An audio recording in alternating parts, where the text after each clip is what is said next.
Sejam bem-vindos ao Preveste UEA. Sou o professor Miguel Guerra, professor de Geografia do sexo masculino, tenho 38 anos, sou branco, tenho os cabelos pretos, olhos castanhos e uma estatura alta. Hoje estou trajando uma calça jeans e uma camisa preta. Nossa sala de aula é um estúdio de TV, utilizarei uma tela interativa para fazer anotações. A nossa aula de hoje, que é a aula de número 10, nossa aula de revisão, começa por um dos principais conteúdos do vestibular, que é geopolítica.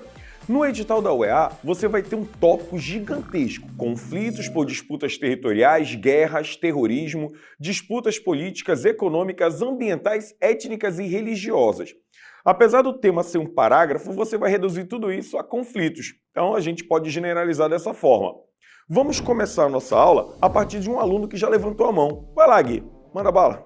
Professor, falta pouquinho para a prova e eu não estudei geopolítica. Quais são os conflitos que podem constar na prova? Irmão, vamos pro milagre, né? Você não estudou, não conseguiu se preparar por N problemas e você precisa de conteúdo para conflitos. Bem, eu aconselho você buscar nos jornais os principais conflitos que aconteceram no ano de 2025. A geografia é a única disciplina que vem trazendo para a gente aqui conteúdos que ainda nem aconteceram no dia do vestibular. Então você tem que ficar antenado mês após mês para saber qual é o cenário internacional, como é que estão as relações entre os países e a partir dali, então, fazer suas anotações e, quem sabe, assim, se antecipar ao vestibular, sabendo qual é o conflito que vai cair na sua prova. O problema é quando você tem questões que envolvem assuntos históricos, que acabou tornando o conteúdo muito complexo. Afinal, tem conflitos aí que se desenrolam desde a Segunda Guerra Mundial.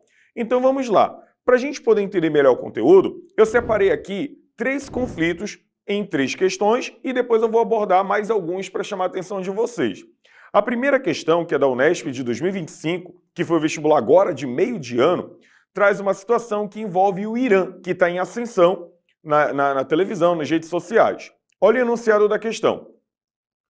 Uma recente resolução aprovada pela Agência Internacional de Energia Atômica intensificou a pressão geopolítica sobre o Irã, exigindo esclarecimentos sobre o seu programa nuclear. O documento solicita que Teherã explique a presença de urânio em locais não declarados oficialmente no país. A AEA considera uma resposta abrangente como urgente e necessária. Em declaração oficial, o Ministério das Relações Exteriores do Irã classificou a medida como politicamente motivada e destrutiva. Em vez de ceder à pressão, Teherã dobrou a aposta e anunciou planos para introduzir novas centrífugas visando acelerar o enriquecimento de urânio, matéria de 11 de 2024. Note que você acompanhou o Estado israelense bombardeando o território iraniano. Os Estados Unidos também interviram militarmente bombardeando alguns locais dentro do território iraniano. Então, é uma coisa que está aparecendo na televisão e a VUNESP já utilizou em meio de ano. Então, fique de olho nisso. E aí, vamos lá. Qual é a nossa narrativa para entender a situação iraniana? Para começar, depois da Segunda Guerra Mundial, duas potências no mundo passaram a controlar a energia nuclear. De um lado, os Estados Unidos, do outro, a União Soviética. Os norte-americanos, então, para ter controle sobre a energia nuclear, promoveram na década de 50 um programa chamado Átomos da Paz. Fazer uma comissão internacional para controlar o uso da energia nuclear, desde que essa energia nuclear fosse feita para fins pacíficos, como no caso produção de eletricidade, combustível de submarinos e até mesmo a questão da energia nuclear para uso medicinal, pois muitos países mostraram interesse pela energia nuclear. Aí tem um problema, né? Porque a energia nuclear ela pode ser utilizada para a fabricação de armas atômicas. Os Estados Unidos inauguraram para a gente a era nuclear. Você viu lá a questão do Japão na Segunda Guerra Mundial com Hiroshima e Nagasaki, e a União Soviética também despontando nesse setor. Então, para que outros países não produzissem armas, se cria todas essas condições. Daí, na década de 50, o Irã também vai fazer parte do programa, o Brasil faz parte do programa, a Alemanha faz parte do programa, França, enfim, países europeus. Os Estados Unidos, então, começam a compartilhar essa tecnologia, pesquisas, programas de cooperação. O Irã vai lá e começa, então, seus estudos. Entretanto, na década de 50, o Irã era uma nação amiga do Ocidente. Só que em 1979, com a Revolução Iraniana e o regime dos ayatolás assumindo o poder, o Irã se fechou para o mundo. Num regime teocrático fundamentalista, passou a considerar o Ocidente como pecaminoso. O Irã, então, passou a ter uma postura contrária aos interesses dos norte-americanos no Oriente Médio. E o Irã passou, então, a ser visto para o Ocidente, através de uma linguagem dos Estados Unidos, motivada pelos Estados Unidos, como uma nação ruim, uma nação inimiga. O próprio brasileiro vira e diz que o Irã é um país do mal, apesar do Irã nunca ter ameaçado o Brasil. Mesmo assim, a gente precisa delimitar mais o assunto. Você vai olhar, então, para um episódio que vai acontecer a partir dos anos 90 e dos anos 2000. Lá nos anos 2000, os Estados Unidos sofreram um atentado, o atentado de 11 de setembro, que destruiu as Torres Gêmeas. Os americanos, então, declararam a chamada guerra ao terror. Ao declararem guerra ao terrorismo, os norte-americanos perceberam que alguns países financiavam células terroristas. Daí, ele diz que existe um grupo de países no mundo que são considerados o eixo do mal. Ele diz que é o Irã, a Coreia do Norte e o Iraque. E diz que esses países são inimigos dos Estados Unidos e que eles têm armas de destruição em massa. Foi nessa perspectiva, então, que o programa iraniano passou a ser visto como negativo, anos 90 e anos 2000, pela proximidade da China, da Rússia, países que se opõem aos Estados Unidos. Por proximidade com o governo paquistanês, então os americanos passaram a dizer que o Irã estaria utilizando a energia nuclear para fins não pacíficos, e sim para fins bélicos, que o país tinha interesse em construir armas de destruição em massa. O fato do governo iraniano ser fechado também dificultou muito a situação. Por isso mesmo que é nessa perspectiva que você vai olhar aqui as bases de energia nuclear dentro do território iraniano, um programa secreto, o mundo não consegue vistoriar como deveria, e o Irã já estava ali enriquecendo urânio acima de níveis permitidos. Israel intercepta através da sua espionagem e resolve atacar o território iraniano. Por isso mesmo que o gabarito da questão é a letra D, pela possibilidade de fabricação de armamento nuclear no Irã e pela relação conflituosa desse país com Israel. Beleza? Primeiro tópico de conflitos.